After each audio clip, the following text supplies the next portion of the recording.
Merci, Monsieur le Président. Juste une question rapide. Je me demandais, les négociations qui étaient arrivées au mois d'août avant l'élection générale, est-ce que ça avait été organisé par le bureau du Conseil exécutif? Mr. Chair, just back to the member opposite. Please, can you clarify what negotiations you're referring to? Oui, les négociations avant l'élection, tous les partis s'avaient rencontrés avant que le premier ministre avait déclenché les élections. Il y avait eu des discussions multipartites dans la salle du cabinet. Je me demandais si ça avait été organisé par le bureau du Conseil exécutif. Thank you for the question, to the chair, back to the member. So, no, the ECO didn't organize it. It was organized through the Premier's office, and the whole concept was trying to find a path forward in relation to working, to continue to work together and through the pandemic and get a stability in that process.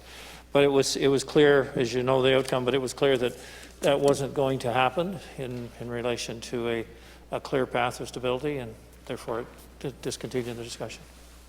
C'est au premier ministre par le président, oui.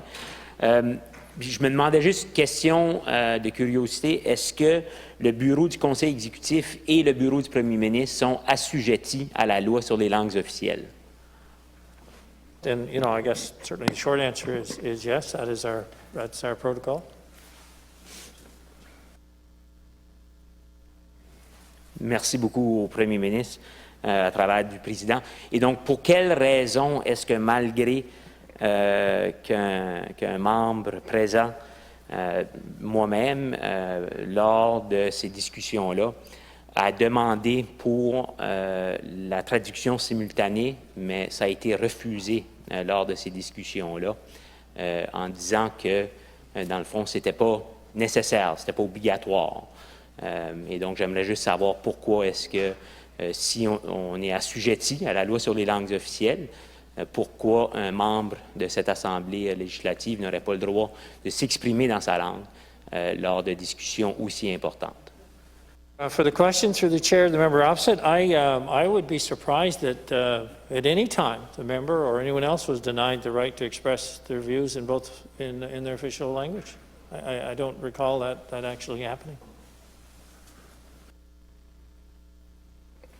Merci au premier ministre par le président. En fait, c'est de valeur que le premier ministre dit ça, parce que ça a clairement été demandé lors des négociations. Peut-être ma question serait, est-ce qu'il y avait de la traduction simultanée lors de ces discussions? So the answer, going back to the chair, is no. Simultaneous wasn't available during those discussions, but had the member wanted to express his views in the language of his choice, he's perfectly free and able to do so. Mais sans traduction? Thank you for the question, and I would say that simultaneous translation could have been available. I know at the timing that we went through this, that we were certainly heading into a pandemic, and there are situations that maybe not all protocols are followed, and that happens in more than just translation. And I think we have to understand and have some tolerance in that regard. And I don't know that I can suggest anything more than that. Merci, Monsieur le Président.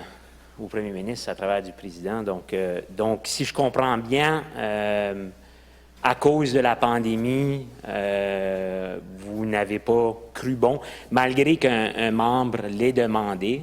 Je me rappelle très clairement de l'avoir demandé. Le premier ministre peut demander à son chef de cabinet. On avait eu la discussion autour de la table. Je suis certain que certains de mes collègues de l'Assemblée pourraient aussi attester au fait que j'ai en fait demandé la traduction simultanée.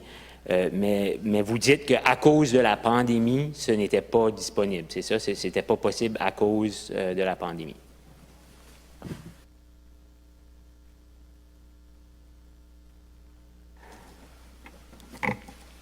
Thanks for the question through the chair. So So what I said is that we were going into the midst of a worldwide pandemic, and we were dealing with some very chronic issues. You know, I could go to the discussion that we got into more recently when some volunteers went north to help people and were criticized for doing that. You know, that isn't the spirit in which New Brunswick tries to work together and pull together as a team. And so going into a pandemic, when we are shutting things down and we're trying to make the decisions to get set up to do that properly, I think that one has to recognize that there is a serious issue facing our entire province, and we need to work together to figure it out. And there's a lot of things that we could have set up as we move forward that can help facilitate the requirements that we have as a routine basis. But there's also situations like that where you work together as a team to try to figure out what are the emergencies I got to deal with right now, and at this point in time. And that's what we were doing. But to say that it would never be available or we weren't going to do it, I don't think that decision was made. I don't think that was a discussion. But it wasn't available at that time. That likely was certainly the situation.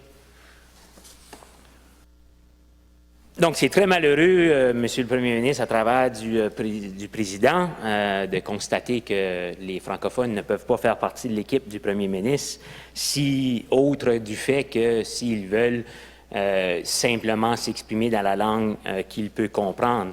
Je comprends bien les arguments du Premier ministre, malgré le fait que, selon lui, on était au tout début d'une pandémie, donc ça faisait quand même quelques mois, les négociations ont eu lieu en août.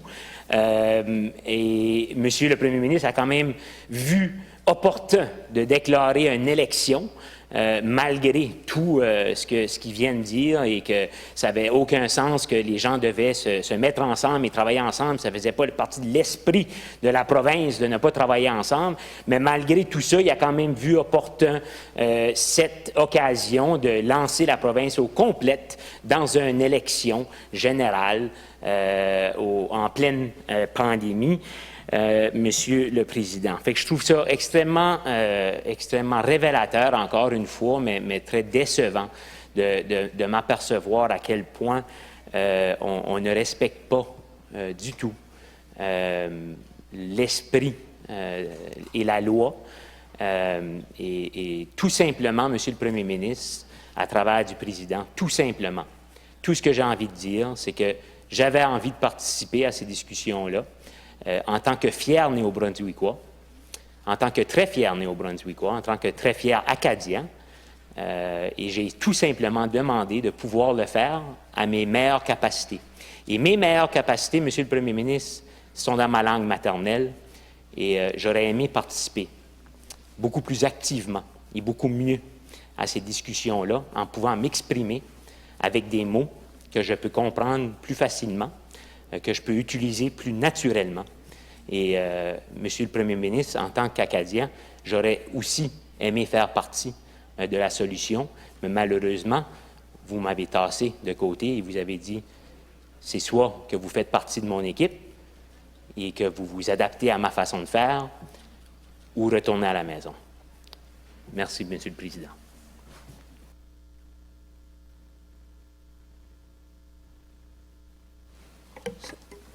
I appreciate there isn't any question in that regard, and I appreciate this forum provides a good pedestal to stand on. Not related to main estimates, of course, and I guess what I would say is that during that process, if you recall, we had facilitators there that were perfectly bilingual in both cases. If you recall, during the pandemic and our press and news releases, we did polls around the province, in every sector of the province. We had a 90% approval rate of the communication being communicated in both official languages and simultaneous translation. The entire province was pulling together, and we were working together to make things happen. So I think that to say that people didn't understand one another or that people didn't appreciate what they were saying, I think is a gross overstatement. I think people understood very well, and we worked very well together. So I will take nothing off of what great success we've had thus far as a province in every sector, and the exact contributions that everyone's made to that, regardless of what official language is their first mother tongue. So So I'm going to stop there because it wasn't a question to begin with. But I guess I would talk a bit about the process that we've undertaken here today. And I know I too am concerned about the Edmundston, as the Leader of the Opposition said, about what we see there. We seem to be kind of holding our own, and we will go through the details tomorrow in relation to how this is going to roll out. And basically, I'm hopeful that we'll start to see a decline in numbers over the coming days. We still are able to contact trace and keep a handle on where the outbreaks are happening and why, and have a rationale behind it. So that's important. And I guess the other point that I want to make is just in regard to going back a bit to the mandate letters that the leader was talking about. So during the campaign, I remember something that was very unique. And what was unique about it was that people were saying, well, where's your platform? And we just referred back to our budget that we put together 6 or 8 months prior. And every item we put out there was primarily our platform item. Sorry, our budget item. I call it platform, but it became a platform of our campaign. So it was very well, not only was it well identified, but it was well documented in the budget we'd already put forward back in the March at the beginning of the year. So the point of clarity, the point of identifying exactly what you're doing in a campaign and what you're promoting going forward was clearer, I would say, than at any point in time in any election ever, because we had a budget that we weren't able to implement because of COVID, and we were promoting that very same budget in an election campaign with all of the details associated with it. So thanks again and I don't know if there's any further questions, maybe I should stop now, but I wanted to thank certainly staff and thank my colleagues for today.